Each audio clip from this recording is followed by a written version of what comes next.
Good evening and welcome to the first episode of AperiPolitics, the first section of the NSSI podcast.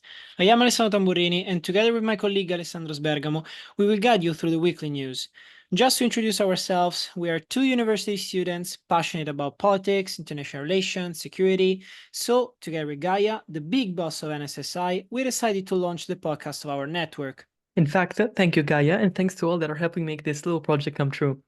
We're gonna analyze the most resounding weekly news, except this episode because we are hypocrites. For this time, we will discuss and analyze what happened this month. It will be longer and divided into parts, with the second centered around the US. If we leave something out, it's because so much has happened, so bear with us. Yeah, you're right. Tell our audience how we came up with this name, Ale. It's very simple. We are Italians. There's a tradition of a happy hour in the late afternoon called aperitivo, and we love politics and news. So 2 + 2 = 4, and we came up with AperiPolitics, which means we will publish at that time, more or less, give or take. Yeah. With that being said, let's get right into the news. Now, we're going to start with a section on the elections. There have been a lot of them between June and July. We start with Iran, following the death of Ibrahim Raisi on May 19, the former president, naturally, due to an helicopter crash. Iran held early elections between June the 28th and July the 5th, seeing the rise of the ninth president of Iran, Masoud Pezeshkian, who received between 53 and 54% of support from people. Naturally, he defeated the ballot the other candidate, who was Mr. Saeed Jalili, supported by the Ayatollah and also involved in the past in the JCPOA negotiations with the United States. And Masoud Pezeshkian, it's really a peculiar figure, we can say, in politics, because he's a 71-year-old heart surgeon, member of the Iranian parliament, but he's very critical of the Iran's morality police, instead promoted by the Ayatollah, and also he criticized the strict laws on hijab, saying that now people in Iran have to live without shamefulness. So this is a really interesting actual election because he's very open also to constructive negotiations with the West to renew the JCPOA and to, in general, negotiate with the United States. So what do you think, Al, about this particular election?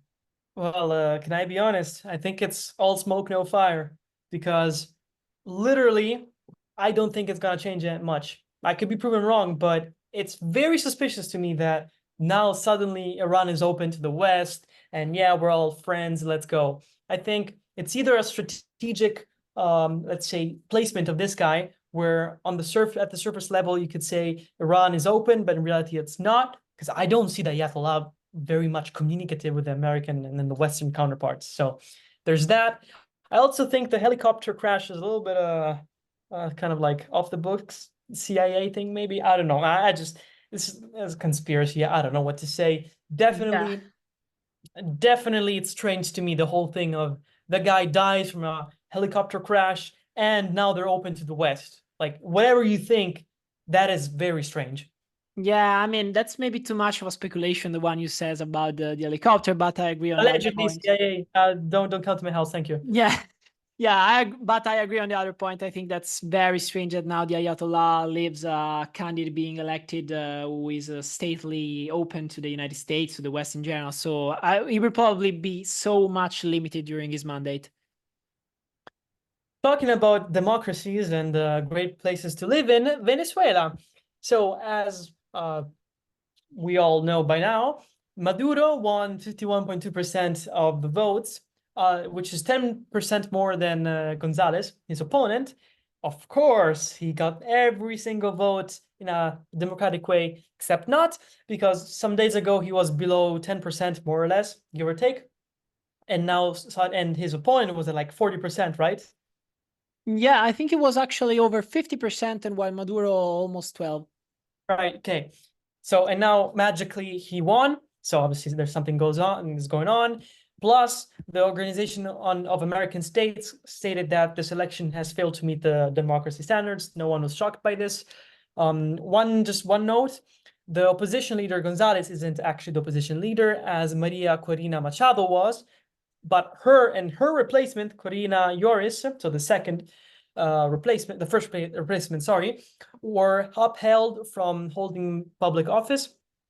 And that means that that's a judicial proceeding which was political. Now let's move on to the UK, though, because we don't have too much time. There's so much to cover.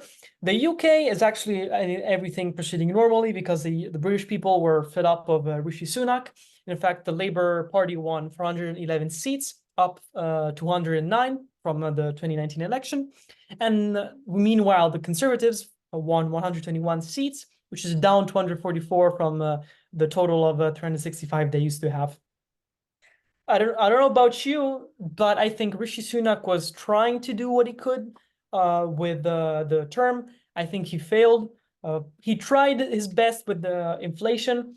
He tried to marginalize it, but ultimately that wasn't enough for the British people.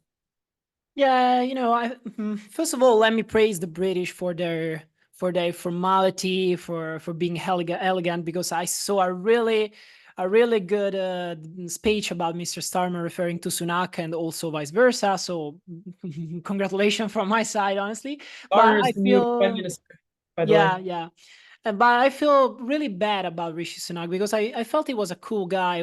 He was really engaged in what he was doing. I mean, I don't know much about the United Kingdom, referring to an NHS scandal, but I think from the other side, he was doing pretty good stuff in terms, at least, of foreign policy. Yeah. What about France?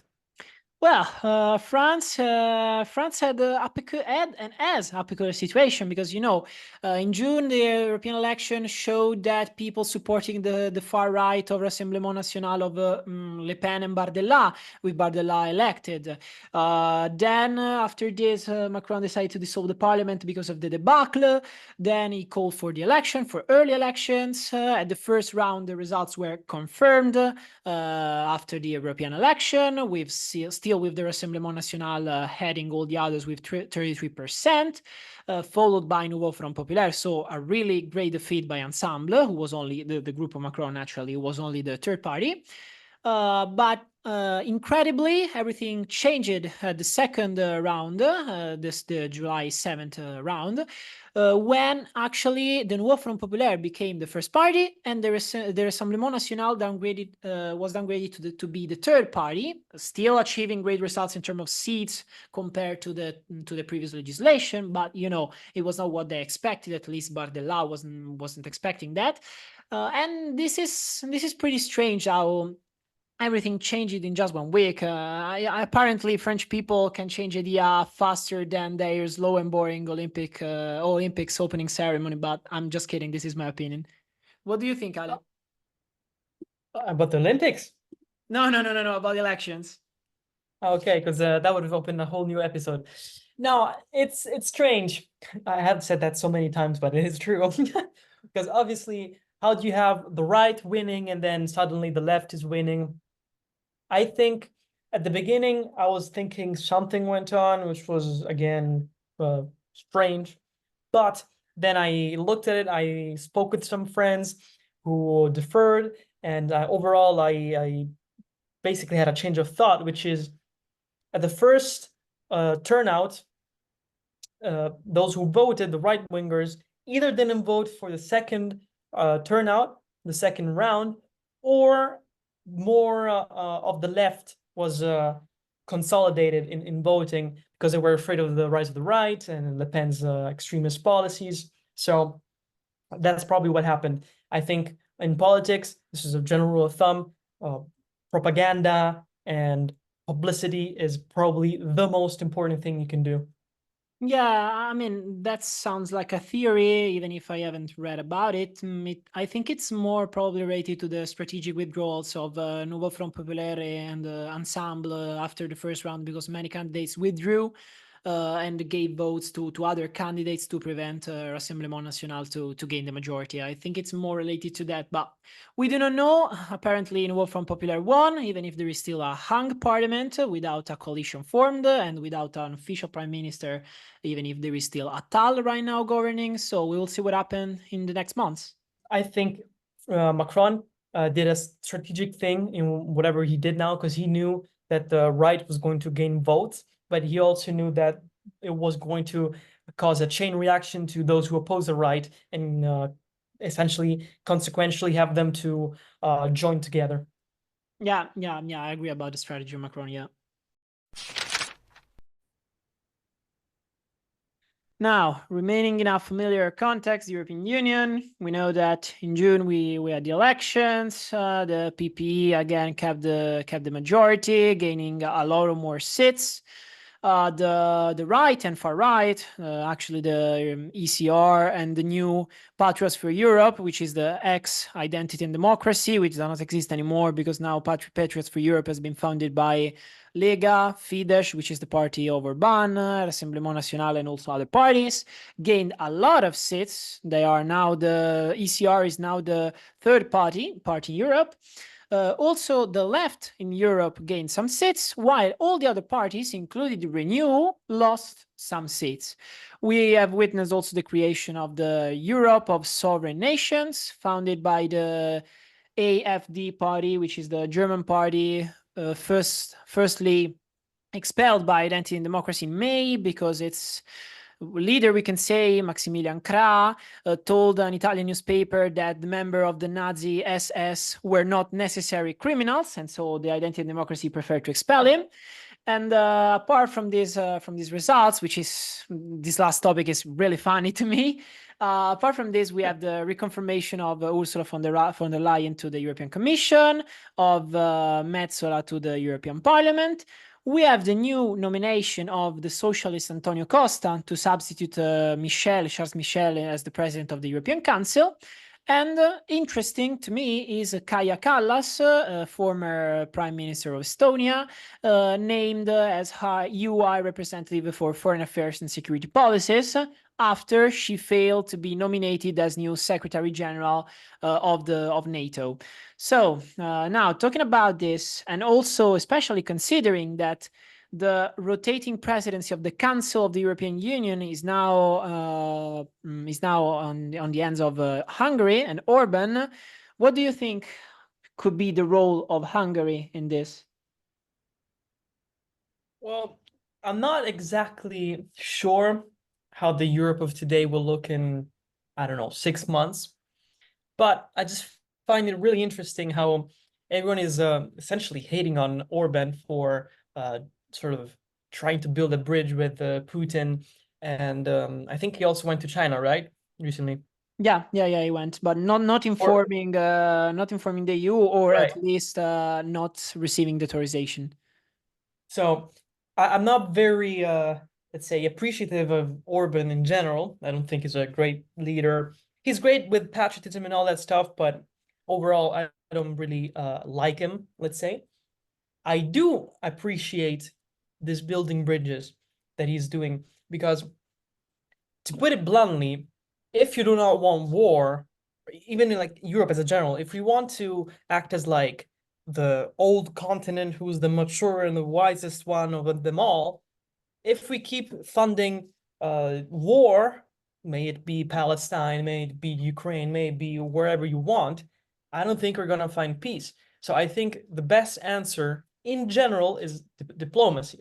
So when I see a European leader, or really any leader, shaking hands with Putin, with Xi Jinping, with Kim Jong-un, and they're trying to solve things diplomatically instead of sending soldiers to die, young people to die, I think that's a great idea.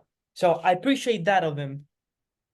Yeah, I totally agree with you because, sometimes Westerners, the European Union, the United States, whatever it may be, they tend to use only the stick strategy and never the carrot, which it's, to me, very useful sometimes because you cannot solve anything with military force, with sanctions, with by cutting diplomatic relationships. Sometimes you have to talk with those leaders who may seem dictatorial, authoritarian, and to understand why they're doing that, how you can find a compromise to make them stop doing war.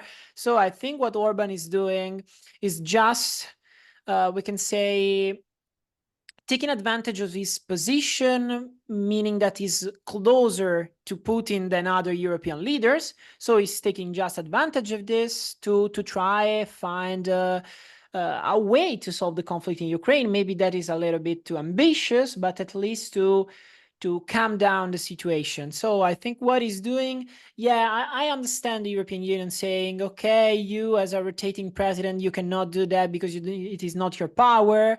But when we can say a president in this case, or in general, a diplomat, a government official, tries to do something diplomatic, you should never stop him. If Orban went to Russia or went to another country, bombing it or doing something militarily, okay, then I agree to stop him. But he's doing something diplomatic. He's just talking. He's not saying Putin is a good person. Putin is the best leader. He's just trying to communicate with him, to have a dialogue. By the way, let me clarify something before I get lynched on the internet. If you speak or you dialogue with a person, it does not mean you agree with that person. Yeah. So if you have a diplomatic talk with Putin, say about Ukraine as a European leader, it doesn't mean you agree with Putin. No. For example, myself, I am for the rule of law. I am for freedom, peace, and diplomacy. But if you, metaphorically speaking, push away and shove away the other side, they're just going to go closer to, for example, China or to Iran. And personally, I think China and Iran are a much greater threat to the Western world as it is right now than, say, Russia. So that's my thoughts on this issue specifically. I just want to ask you, because you probably know more about this, how does the European Parliament look right now? Because as far as I know, the PPE is still the biggest party. Yeah. And so the PPE still represents, I guess, the center, right, of Europe? Not the right. Center but right. I'd say center center right. Yeah. Okay. So what, going forward, do you think we're still going to have the same policies, or do you think there's going to be more of a radicalization to the right, to the left, or simply nothing is going to happen? I mean, I'd say that now, a priori, I would say there will be more like an inclination towards right policies, simply because the right parties just garnered a lot of votes right now, a lot of seats compared to the previous legislation.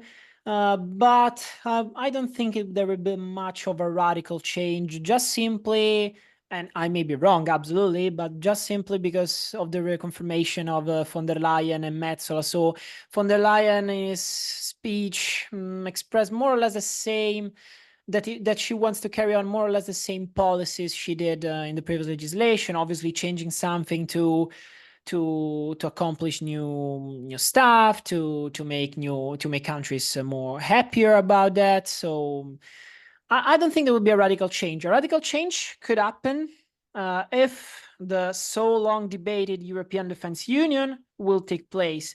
And it is actually an interesting topic, because after the European Defence Community failed back in the 50s, there has been not that much of a discussion about that, or at least a serious and really engaged discussion about that. But now, for the first time in a long time, all the parties, have expressed in their manifestos the idea, or at least have referred to the European Defence Union, to a European army, or to greater security. And again, the PPE is the leader for this. They established in the manifesto a three-step plan, supporting the EU industry, giving precedence to the European suppliers and forming a new market for arms, and also increasing the pressure on the defense agency, as well as creating the role of a commissioner and the Council of Defense, which is really interesting because it's something totally new. And it's interesting how this last point, so the new commissioner, is also shared by Renew. We can say they are the center, the liberals, and Kaja Kallas, the new high representative, is a member of the Renew, as well as Mark Rutte, the new NATO's general secretary. So I think that could be a great cooperation right now between Europe, European defense industry, and NATO. Well, still, and then I would like to hear your opinion. The right parties, far right parties like ECR or Patriots for Europe are totally against a European army, differently from obviously from the PPE. It is kind of in favor the Party of European Socialists, even if not totally expressed. They are for sure in favor of higher security, greater expenditure, more support to NATO, to Ukraine, and so on and so forth.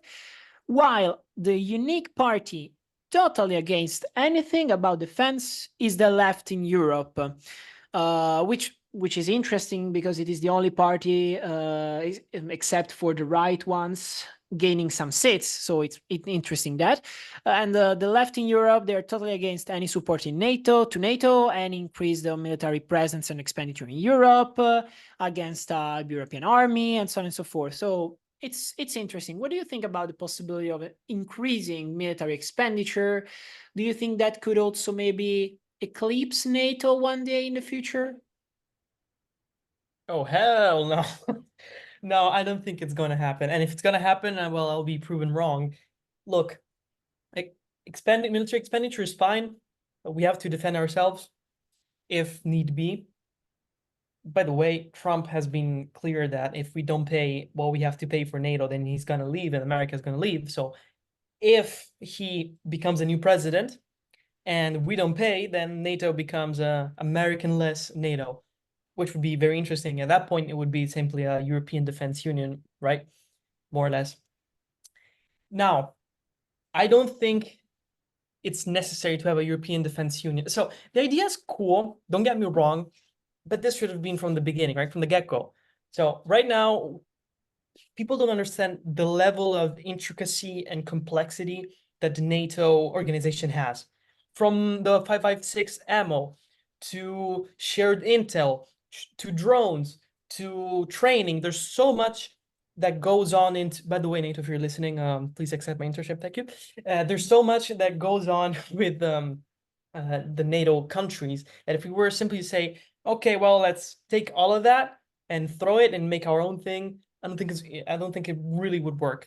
So it sounds good in theory, really bad in practice. Again, it could be wrong. Yeah, I totally agree. Also about the military expenditure, I think that would be too much of a burden for countries because they have to contribute both to NATO, both to the European Union, both in economic terms and sending soldiers. And in this case, I do agree with what the party of Meloni, the ECR, said, meaning there has been a lot of effort and a lot of time to integrate all the European forces into NATO, because obviously each military force of each country has its own peculiarities, and so it's difficult to create a common army, and has been done a really huge work to do that for NATO. Now you want to do that again for the European Union in a moment where you do not really have time to create that much of cohesion because you need rapidity, speed. So I'd say that it's too complicated to achieve right now, and both in terms of integrating the two things and in terms of expenditure. So I don't know. I'd say that I agree with you. It's a good theory, but very difficult to be put in practice. For instance, let's say it happens. We have a European Defense Union and NATO. Let's say one of the European countries get attacked right now, like a missile strike or a drone strike. So does that activate the NATO guidelines and the European Defense Union guidelines? Do they talk between themselves, make tactics and strategies between themselves, and then they refer to NATO? But then again, they have to cooperate. Like, I don't even see how that would work strategically. Even having two we can say figures, the most important security spots like Callas in Europe and Rutte at NATO, which are of the same party. So I think they have similar views. They know each other. I think that still couldn't work that easily. It's too difficult. There are two different organizations. They have two different goals. So I don't know how it will work. It just seems to me a little bit of complicated. Imagine you're on the phone with the European Defense Union. So we have to defend ourselves. Then you close the phone and then you ring the NATO phone, and there's the same countries with different representatives. Oh, by the way, we have to defend ourselves. Like, what's the point of doing that? You're literally doing it twice. So yeah, exactly. So I don't know. I agree for the increase in the military in the military funds, in the military, in the research for new technologies, but I don't think creating exactly a proper army would be right. I would like to conclude this first episode with some quick flash news, starting with the Israel-Palestine matter. Last Sunday here in Rome, Mossad chief David Barnea, CIA director Burns, Qatari prime minister, and the Egyptian intelligence chief were holding talks in Rome on Sunday on a possible truce in the war in Gaza between Israel and Hamas. Obviously, the location was secret, the discussions were secret, so we do not know anything yet. But this is interesting because more or less this coincided with Netanyahu's speech to the Congress, which happened just a few days before in the United States at the Congress, where he again requested for more support of the United States to Israel, emphasizing the importance of the relationship between the two countries. And I quote, "Our enemies are your enemies." Then he criticized all those people protesting, calling them pro-Iran.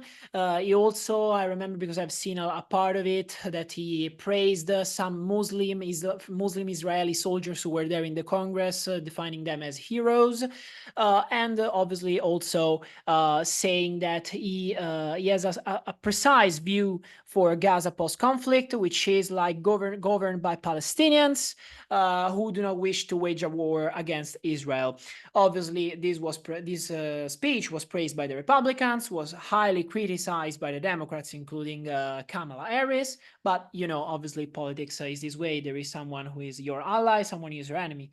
Do you have any other flash news to give us, Ale?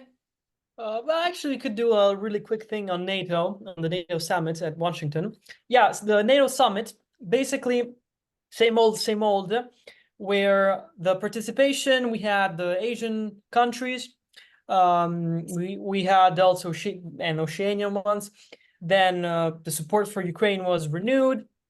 There was also some talks about having the allies of the NATO countries train more. So it's sort of a collective strengthening between NATO itself and its allies for more deterrence.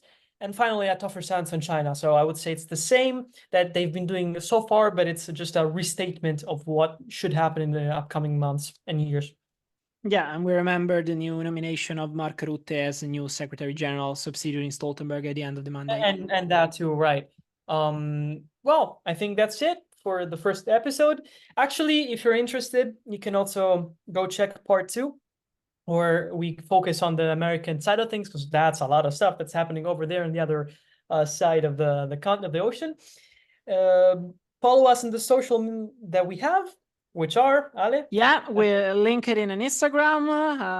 You can find us by looking for Network Studenti di Sicurezza Italiani, NSSI. And also follow us on the website, looking for our articles, reading them, and yeah, give positive feedbacks. Of course. No, actually, be honest. We like freedom of speech. And on that note, thank you and see you next time. Thank you, guys.